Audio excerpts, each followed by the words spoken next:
When should I start looking at long-term care policies? Yeah, we've been getting a lot of questions about long-term care policies in a lot of our appointments, partially because we're seeing companies really up the premium. Yeah. Yeah, and some big companies that were issuing policies 20 years ago kind of irks me a little bit because these companies were selling to 40, 50 year olds, right, at what seemed like fairly Yep. reasonable amounts. And then all of a sudden, when these people are now 60, 70, 80, they're upping their policy premium amounts, in some cases quite dramatically, uh, now because they're having to pay it out. So they've been banking money and not paying out anything for so long.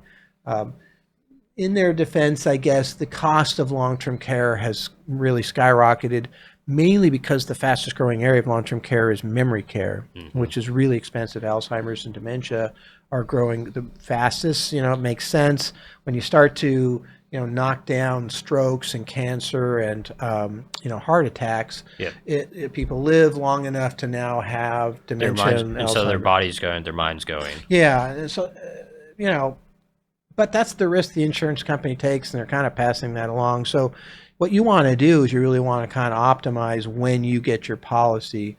There are some risks, right? Because you could say, okay, I'm going to take it at a later point, but what if you don't qualify for some reason? Yeah. Sometimes that can happen.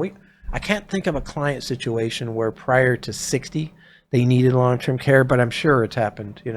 So keep that in mind. If you decide to wait to get long-term care insurance, hopefully you have enough money to cover it yourself, what we call self-insured, right? We could actually check that in a plan and see if somebody's self-insured by basically running the plan with a high cost of long-term care going out for 3 to 8 years. We can test out Yep. any dollar amount and any number of years also, to see if how that affects the person. But if you want long-term care or you need long-term care, uh, It the a lot of suggestions are around 60 to 65 if you're single, and if you're going as a couple, around 55. So that's what the AARP is kind of suggesting, and I've seen other similar suggestions around that age.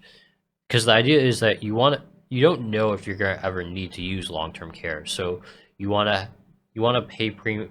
There's kind of like a sweet spot idea where you're paying enough premiums so your premiums aren't too high, but you don't want to be paying premiums so long that you're like wasting them in a sense. yeah, and I think one interesting point to point out here is that the AARP in this case is recommending different ages for different situations. So you're single, 60, 65, and if you're a couple, it's younger. And so here's the reason, in my opinion. Number one is that if you get it younger, then you do eliminate some of the risk of having a pre-existing condition by the time you Yep. get there.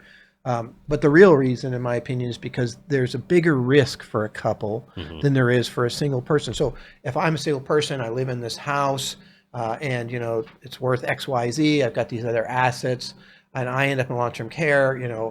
Somebody, my kids, whoever, can move me into that facility. They can rent my house, sell my house. Take my assets, deplete them all the way down if they have to. Yep. They're probably affecting their own inheritance, but in the end, the money's there to be used. As a couple, there's still somebody in that house. Yeah, you still have to be able to live there. They Yeah. still have to be able to live their life. And you wipe out that asset base, you got a problem for that person you left behind. So this is where couples should be really paying attention to long-term care costs, potential. It's not something that's covered, right?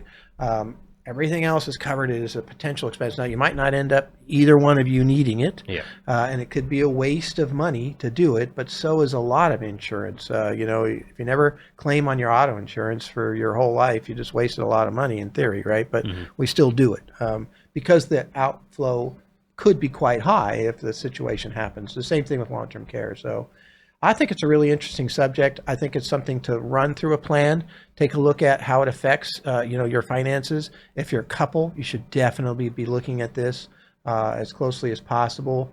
And then there's a bunch of different options and such inside of these plans as to what you choose and how that Hmm. works too. But we do have clients who have long-term care, who are in long-term care insurance, need situations right now, and I can tell you, very much so, they're appreciated that they have Hmm. those policies, because they can be quite expensive.